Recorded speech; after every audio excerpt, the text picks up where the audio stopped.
Perkenalkan, nama saya Dery Romadhani, anak PAI semester 2 Winpas Fatmawati Soekarno Bengkulu. Puji serta syukur kita panjatkan kepada Allah Subhanahu wa Ta'ala karena masih memberikan kita nikmat kesehatan seperti kita rasakan pada saat ini. Salawat dan salam kita haturkan pula kepada Nabi besar kita, yaitu Nabi Muhammad SAW, yang mana berkat perjuangan beliaulah kita bisa merasakan nikmatan yang kita rasakan pada hari ini. Baik, di sini saya akan menyampaikan ceramah singkat atau menceritakan tentang sahabat Nabi, yaitu Uwais Al-Qarni atau sang pemuda langit. Karena ketaatannya kepada kedua orang tuanya, ia disebut sebagai pemuda langit. Dahulu kala hiduplah seorang pemuda dan ibunya di Yaman. Ia tinggal bersama ibunya. Ibunya yaitu seorang wanita tua yang buta, bahkan mereka tidak memiliki apa-apa. Uwais Al-Qarni adalah pemuda yang memiliki penyakit sopak di badannya. Akibat penyakitnya itu, ia memiliki tubuh yang belang-belang. Tetapi biarpun dia memiliki penyakit itu tersebut, dia masih saja tetap taat kepada orang tuanya, terutama kepada ibunya. Dia senantiasa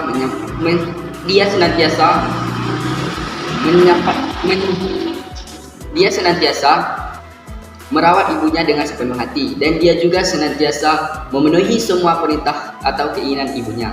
Hanya satu keinginan ibunya yang sulit ia untuk lakukan atau penuhi, yaitu keinginan orang tuanya untuk menunaikan ibadah haji. Pada suatu ketika ibunya berkata kepada anaknya, "Wahai anakku, mungkin usiaku tidak lama lagi bersamamu.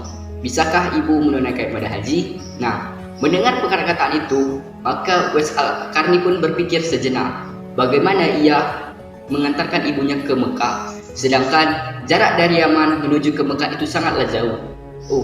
Mereka pun tidak memiliki apa-apa. Biasanya orang saja menggunakan unta, menggunakan berhari-hari, tetapi bagaimana mereka tidak memiliki apa-apa ini? Lalu Uwais Al-Qarni pun berpikir dan merenung sejenak untuk mencari solusi.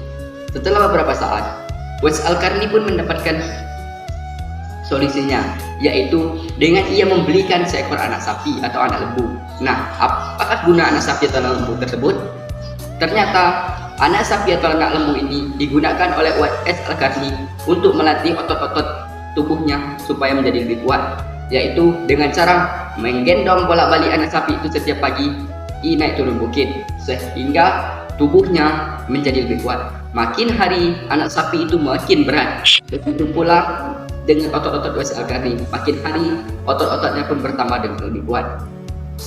Menjelang tak berapa 6 bulan atau 8 bulan kemudian, tibalah saatnya musim umroh atau musim haji, sehingga beliau Uwais Al-Qarni bisa membawa ibunya ke Mekah dengan cara menggendong ibunya dari Yaman menuju ke Madinah. Sungguh besar cinta Uwais Al-Qarni kepada ibunya. Nah, sesampainya dia di Mekah, dan dia rukuk di hadapan Ka'bah. Lalu Uwais Al-Qarni dan ibunya berdoa. Uwais Al-Qarni berdoa kepada Allah, yang berisi doanya seperti ini: "Ya Allah, ampunilah dosa ibuku dan masukkanlah ia ke dalam surga." Mendengar perkataan Uwais Al-Qarni tersebut, ibunya lalu bertanya, "Bagaimana dengan dosamu, nak?" Uwais Al-Qarni pun menjawab, "Dengan terampuninya dosa ibu, maka ibu akan masuk ke dalam surga. Nah, cukuplah dengan ibu masuk dalam surga, maka ibu akan membawaku dalam surga." Nah, itulah sedikit cerita tentang Uwais Al-Qarni ini untuk taat kepada ibunya. Tak beberapa lama saat kemudian, Uwais Al-Qarni pun pulang kembali ke Yaman. Nah, dengan dia pulang ke Yaman ini, dia pun ingin bertemu dengan baginda Rasulullah, yaitu Nabi Muhammad SAW. Tetapi dia tidak bisa berjumpa dengan Nabi karena ia memiliki seorang ibu yang harus dia rawat. Makin hari ia makin gelisah dan ingin bertemu segera dengan baginda Rasulullah. Nah, tibalah beberapa saat kemudian ia datang kepada ibunya dan memohon agar diperbolehkan untuk menemui Nabi Muhammad SAW. Di dalam percakapannya itu tersebut, akhirnya sang ibu pun menyuruh Uwais Al-Qarni untuk menjumpai Nabi Muhammad SAW dengan catatan ia harus pulang ketika sudah menemui Uwais Al-Qarni. Namun setelah Uwais Al-Qarni pun merasa gembira, ia pun segera berangkat menuju ke Mekah untuk menemui Rasulullah SAW. Nah, sesampainya Uwais Al-Qarni di Mekah, dia mencari rumah baginda Rasulullah SAW tersebut. Setelah dia mengetahui rumah Rasulullah, dia langsung pergi ke sana untuk menemui Nabi Muhammad SAW. Dia mengucapkan salam. Keluarlah seorang wanita yang menjawab salam Uwais Al-Qarni tersebut. Dan Uwais Al-Qarni bertanya, di manakah Nabi sekarang? Wanita tersebut adalah Siti Aisyah, istri Nabi Muhammad SAW. Dia menjawab, Nabi saat ini tidak ada di rumah karena sedang berada di medan peperangan. Hati Uwais Al-Qarni pun sangat hancur karena dia sudah jauh-jauh dari Yaman ke Mekah untuk menemui Nabi Muhammad SAW, tetapi nabinya tidak ada. Niat hati Uwais Al-Qarni ingin menunggu kepulangan Nabi Muhammad dari medan pertempuran, tetapi dia juga bingung bagaimana ibunya yang ada di rumah. Dia pun berpikir, lalu dia mengambil keputusan bahwa ia akan pulang saja untuk merawat ibunya, dan dia menitipkan salam kepada Siti Aisyah untuk Nabi Muhammad SAW.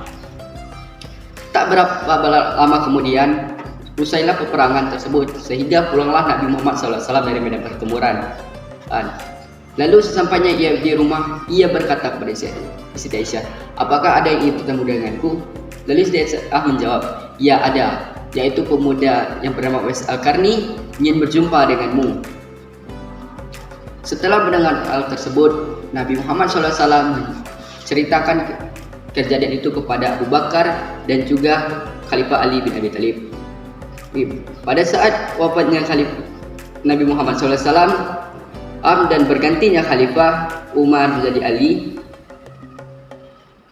mereka pun teringat pesan Nabi Muhammad SAW, yaitu dengan akan ada seorang pemuda yang doanya sangat makbul dan sangat dikabulkan oleh Allah SWT. Dia bukan penghuni bumi tetapi dia penghuni langit. Nah, teringat dengan kata tersebut, sang khalifah menyuruh Khalifah Abu Bakar dan Ali bin Abi Thalib untuk mencari pemuda tersebut.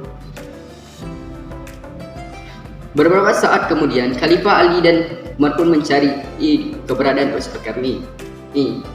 Dan mereka akhirnya pun bertemu dengan Uwais Al-Qarni. Lalu mereka meminta doa kepada Uwais Al-Qarni, yaitu, wahai Uwais, siapakah engkau? Dia pun menjawab, hamba Allah.